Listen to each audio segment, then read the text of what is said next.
Hello students, welcome to the Cosmic Center for Learning English. This is Shravan sir and today we are going to learn paragraph writing. आज हम लोग paragraph writing सीखेंगे. सबसे पहले paragraph writing से संबंधित जो मुख्य बातें होती है उसको हम लोग डिस्कस करके जान लेते हैं. इसके बाद एक सैम्पल के रूप में पैराग्राफ लेंगे और उससे हम लोग समझ लेंगे, कंसेप्ट को पूरी तरह से क्लियर कर लेंगे और प्रैक्टिस हम लोग क्वेश्चन आंसर सीरीज में और करेंगे, जिससे अगर कोई डाउट रह जाएगा तो वो भी क्लियर हो जाएगा और फिर हमारे राइटिंग स्किल डेवलप होगा. ये राइटिंग स्किल का पार्ट है. ठीक है, अब मैं स्टार्ट करूं टॉपिक को. इससे पहले मैं कहना चाहूँगा कि अगर आप नए व्यूअर हो, नए स्टूडेंट्स हो, तो आप मेरे चैनल को सब्सक्राइब कर लो.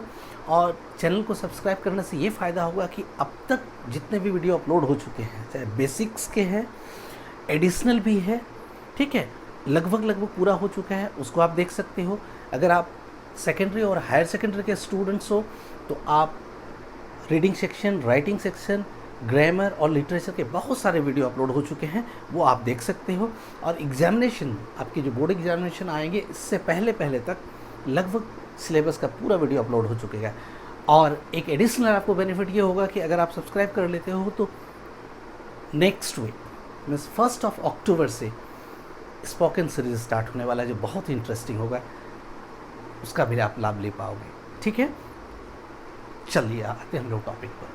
सबसे पहले आप कोई भी राइटिंग स्किल का या राइटिंग सेक्शन का, आप सीधे कह लो कि उसका कोई भी राइटिंग आप जब करेंगे, whenever you will write a piece of writing, ठीक है, you have to follow a particular formula. तो एक खास फॉर्मूला का आप फॉलो करेंगे. वो फॉर्मूला क्या है मैं बता रहा हूँ. वो है कॉर्डर, CODER. कॉर्डर क्या होता क्या है ये? देखिए, कॉर्डर क्या होता है कि ये एक शॉर्ट फॉर्म है. जिन बातों का ख्याल हमें रखना है किसी भी राइटिंग के लिए, चाहे हम पैराग्राफ राइटिंग कर रहे हों या फिर एसे राइटिंग कर रहे हों या फिर आर्टिकल राइटिंग या एनी पीस ऑफ राइटिंग, ठीक है, उनमें इन बातों का ख्याल रखना आवश्यक है. सबसे पहले क्या होता है, सी से कलेक्ट आइडियाज़. जिस टॉपिक पे हमें लिखना है, ठीक है, उस टॉपिक से संबंधित विचार इकट्ठे करने पड़ते हैं, आइडिया इकट्ठा करना पड़ता है. सबसे पहले वो कलेक्ट कर लेंगे पॉइंट वाइज, चाहे वो आप लिख के रखो या फिर दिमाग में. दूसरी बात, arrange them in order. Order है ना ओ, तो arrange them in logical order. Logical मतलब एक तार्किक ढंग से क्रम उसका होना चाहिए कि पहले कौन सी बात होनी चाहिए, उसके बाद कौन सी बात, उसके बाद कौन सी बात. ठीक है, वो लगे कि क्रमिक है वो, ठीक है, उसका एक अर्थ निकलता हो. फिर है ड्राफ्ट. अब लॉजिकली अरेंज कर लिया उस आइडिया को, अब उसको ड्राफ्ट करना शुरू करेंगे, सेंटेंस पे लिखना शुरू करेंगे. ठीक है, ड्राफ्टिंग हो जाता है तो उसके बाद फिर हम एडिट करते हैं. ठीक है, इसे एडिट में उसमें क्या होता है कि कहीं अगर लॉजिकल सीक्वेंस में गड़बड़ी आ गई, हो सके पॉइंट वाइज हमने रखा था लेकिन लिखते समय उसका लॉजिकल सीक्वेंस बदल गया, या फिर कोई ग्रामेटिकल एरर्स आ गया, या पंक्चुएशन मार्क्स में कोई गलती हो गई है, ठीक है, तो एडिट करेंगे. और फिर रीराइट मीन्स फाइनल ड्राफ्टिंग. फिर वो फ्रेश और एकदम करेक्ट हो जाएगा राइट, जो पीस ऑफ राइटिंग आप लिखोगे. ठीक है, इन बातों का ख्याल रखना है. दूसरी बात, एक चीज़ ये भी है कि आप यूनिटी का ख्याल रखेंगे. जब एक सेंटेंस लिखते हैं तो उसके बाद जो दूसरा सेंटेंस होता है उसमें तारतम्य हो, लगे कि उससे जुड़ी हुई बात हो, अलग नहीं हो. ठीक है, तो इन 5 बातों के अलावा एक यूनिटी पे ख्याल रखेंगे आप. ठीक है, कि एक एडेसिवनेस होना चाहिए, वो एक दूसरे से जुड़ी बात लगनी चाहिए, वो एक सेंटेंस के बाद कोई दूसरी बात ना हो. और आज हम लोग पर्टिकुलरली फोकस कर रहे हैं पैराग्राफ राइटिंग पे. तो पैराग्राफ मतलब एक पैराग्राफ में लिखना है और टॉपिक से संबंधित मैक्सिमम कंटेंट को उसमें डालना है. वर्ड लिमिट का भी ख्याल रखना है.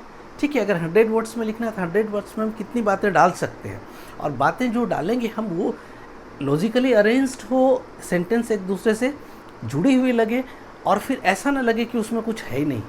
मतलब एक पैराग्राफ में कंटेंट भी डालना है उस टॉपिक का. ठीक है, तो कैसे करते हैं, एक एग्जाम्पल से हम लोग समझ लेते हैं. ठीक है, चलिए आते हैं.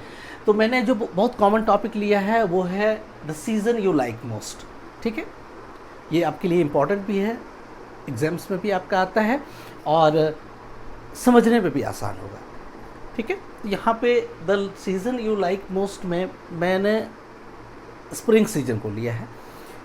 ऐसे कोई भी सीजन किसी को पसंद आ सकता है, लेकिन ज़्यादातर लोगों को मैंने कॉमन इसलिए लिया कि स्प्रिंग सीजन सबको पसंद आता है, वसंत ऋतु, क्योंकि उस समय ना ज़्यादा जाड़ा रहता है ना ज़्यादा गर्मी रहती है, ठीक है, मौसम साफ रहता है, प्राकृतिक सौंदर्य बढ़ जाता है, पेड़ पौधों में नए नए पत्तियाँ आते हैं, चिड़िया का चहचहाना, तितलियों का मंडराना, फूलों पर नए नए फूल खिलते हैं, मतलब एक प्राकृतिक दृश्य बड़ा विहंगम होता है, बड़ा आनंददायक, बड़ा आकर्षक होता है, इसलिए मैंने उस सीजन को चुना।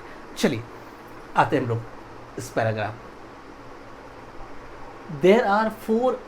अब क्या होता है कि एक चीज़ और मुझे याद आ गया कि जब हम कुछ लिखते हैं तो याद रहे कि किसी पीस ऑफ राइटिंग में इंट्रोडक्शन जब उसको स्टार्ट करेंगे वो इम्प्रेसिव और टॉपिक से भागता हुआ नज़र ना आए, एकदम लगे कि उसी टॉपिक पे हम लिख रहे हैं, और उसकी शुरुआत जो मुखड़ा होता है ना, जैसे गाने का मुखड़ा होता है, उसी तरह से उसकी जो शुरुआत होनी चाहिए ना, वो थोड़ा इम्प्रेसिव और अच्छा और टॉपिक से जुड़ी हुई होनी चाहिए, ठीक है। तो मैंने जो स्टार्ट किया है ये कई तरह से स्टार्ट हो सकते हैं, लेकिन एक मैं बता रहा हूँ अभी। जैसे अब सीजन्स की बात है यहाँ पे, तो there are 4 important seasons in India, कि भारत में मुख्य रूप से 4 सीजन हैं। ऐसे सीजन 4 से ज़्यादा हैं, लेकिन मुख्य रूप से जो मानते हैं हम लोग, जाड़ा, गर्मी, बरसात और वसंत। There are 4 important seasons in India. Bharat में 4 महत्वपूर्ण ऋतु हैं: summer, rainy, winter and spring. ग्रीष्म, वर्षा, ठीक है, जाड़ा और स्प्रिंग और वसंत ऋतु। Each relation has its own charm, और हर सीजन का, हर ऋतु का अपना एक आकर्षण है, ठीक है, हर ऋतु का अपना एक आकर्षण है, एंड ब्यूटी, और अपनी उसकी एक सुंदरता है, ठीक है। अब देखो सेंटेंस जो फ्रेम करेंगे आप बहुत छोटा छोटा, ताकि ग्रामेटिकल एरर्स को अवॉइड किया जा सके, ठीक है। छोटी छोटी सेंटेंस फ्रेम करने से क्या होता है कि वो ग्रामेटिकल जो गलतियाँ होती हैं ना ग्रामर से संबंधित, वो नहीं होंगी, ठीक है। तो अब यहाँ पे है each season has its own charm and beauty. अब यहाँ पे देखिए ईच सीजन है, तो ईच सीजन मैंने चारों में से प्रत्येक अलग अलग करके बता रहे हैं। जब ईच लगा रहे हैं तो सिंगुलर का सिंगुलर बता रहे हैं अलग अलग करके, तो वर्ब भी सिंगुलर लगेगा। तो ईच सीजन हैव नहीं, ईच सीजन हैज़, और जब हैज़ लगा तो उसका पोजीशन भी क्या होगा, सिंगुलर होगा। तो it's own charm and beauty. Charm means आकर्षण होता है, ब्यूटी मीन्स सुंदरता होती है, ठीक है। तो प्रत्येक सीजन का अपना चार्म और ब्यूटी होता है, आकर्षण और सुंदरता होती है। But I like the spring season most, लेकिन मुझे सबसे ज़्यादा स्प्रिंग सीजन पसंद है, वसंत ऋतु पसंद है। ये शुरुआत हो गई, ठीक है, शुरुआत भी लगे कि अच्छे ढंग से शुरुआत हुई है उसकी, बात समझ रही है। तो पहले क्या होता है कि हम टॉपिक को पॉइंट में दिमाग में बांट लेंगे। वो कलेक्ट आइडिया की जो बात मैंने किया ना, कि अब उसमें हम सोच रहे ना एक पैरा में लिखना है, अगर 100 वर्ड्स में लिखना है तो कौन कौन सी बातें उसमें इंक्लूड करना चाहिए। पहली बात है 2 लाइन का तो इंट्रोडक्शन मान के चलेंगे। उसके बाद ये सीज़न कब आता है, उस सीज़न से क्या लाभ होता है, क्या नुकसान होता है, या प्राकृतिक सौंदर्य के जो दृश्य जो बदलता है, ठीक है। हम पॉइंट में झट से सोच लेंगे, हर सीज़न का अपने अपने खासियत होता है उस सीज़न के बारे में, और उतनी बातों को हमें इंक्लूड करना है उसको। देखिए यहाँ पे इट कम्स आफ्टर, ठीक। अब यहाँ पे था कि but I like the spring season most, ये स्टार्टिंग हो गया था कि मुझे उनमें से वसंत ऋतु सबसे पसंद है। इट कम्स आफ्टर विंटर, यह जाड़े के बाद आता है। तो अब यहाँ भी फुल स्टॉप लगा सकते थे, एक सेंटेंस छोटी सी हो जाती है, इसमें थोड़ा सा मैं ऐड कर दिया, इन द मंथ ऑफ मार्च। ये जाड़े में, जाड़े के बाद आती है, ये ऋतु जाड़े के बाद आती है, किस महीने में, in the month of March, मार्च महीने में। ड्यूरिंग दिस सीजन, इस मौसम के दौरान, इस ऋतु के दौरान, nature becomes charming and beautiful, प्रकृति आकर्षक और सुंदर हो जाता है, ठीक है।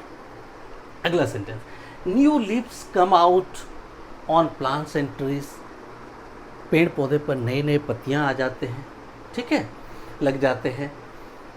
फ्लावर्स ब्लॉसम, फूल खिलते हैं, फूल खिलने लगते हैं। ब्यूटीफुल साइट, साइट मीन्स दृश्य होता है, एंड फ्रेग्रेंस, फ्रेग्रेंस मीन्स सुगंध होता है। आप मीनिंग भी अगर नहीं जानते हो तो उसको नोट डाउन कर लोगे, ठीक है। SIGHT, साइट मीन्स दृश्य, और FRAGRANCE, फ्रेग्रेंस मीन्स खुशबू। सुगंध। Beautiful sight and fragrance of flowers catch our attention, कि फूलों का सुंदर दृश्य और सुगंध या खुशबू हमारा ध्यान आकर्षित करता है। कैच माने आकर्षित करना और अटेंशन मीन्स ध्यान। दे मेक अस हैप्पी, ठीक है, सेंटेंस छोटे छोटे। दे मेक अस हैप्पी, और ये हमें प्रसन्नता देती है। We are simply astonished, astonish मतलब आश्चर्यचकित, ये एस्टोनिश की जगह पे आप सरप्राइज्ड भी लिख सकते हो। कहता है we are simply astonished to see the beauty, हम लोग सुंदरता देखकर आश्चर्यचकित हो जाते हैं, साधारण तौर पर आश्चर्यचकित हो जाते हैं ऑफ नेचर, प्रकृति का। Birds and butterflies make this season most attractive, और चिड़ियाँ और तितलियाँ इस सीजन को और भी ज़्यादा आकर्षक बना देता है। होता है ना कि जैसे बहुत सारे चिड़ियाँ चहचहाते हैं, एक पेड़ से दूसरे पेड़ में जाते हैं, फिर उस समय पत्तियाँ घना हो जाता है तो उसमें घोंसला वगैरह बनाता है। तितलियाँ एक फूल से दूसरे फूलों में नेक्टार लेने के लिए वो उड़ती रहती है, बीज, हनी बीज, ठीक है, वगैरह वगैरह। तो मुख्य तौर पर चिड़िया यानी पक्षियाँ और ये तितलियाँ इस मौसम का दृश्य और भी सुहावना बना देता है, अट्रैक्टिव बना देता है। कहता है द डेज आर काम, ये जो वसंत ऋतु में दिन बड़ा शांत होता है, कूल होता है। कूल से मतलब होता है कि डिज़ायरेबल, मैंने ठंडा। जैसे वो एक होता है कि जाड़ा वाला ठंड की बात नहीं हो रही है, बात हो रही है कि न ज़्यादा ठंड न ज़्यादा गर्म, मतलब जितना अपेक्षा करते हैं, तो वो कूल से उसका मतलब है। एंड ब्राइट, और दिन भी साफ होता है, ना क्लाउड्स होते हैं ना फॉग होता है, ठीक है। Holi comma the festival of colour, Holi के लिए ये लगा है, ठीक है, कि Holi the festival of colour, Holi जो रंगों का त्यौहार है, is celebrated during this season, इस सीजन के दौरान सेलिब्रेट किया जाता है, ठीक है, मनाया जाता है। बात समझ में आई?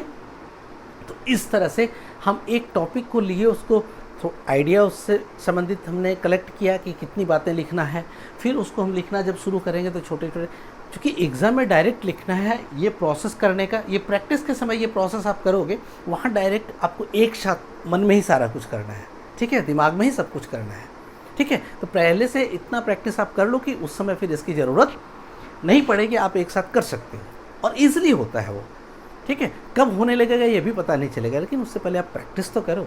Practice makes a man perfect, ठीक है, ये कहावतें हम पहले से भी जान रहे हैं, ठीक है।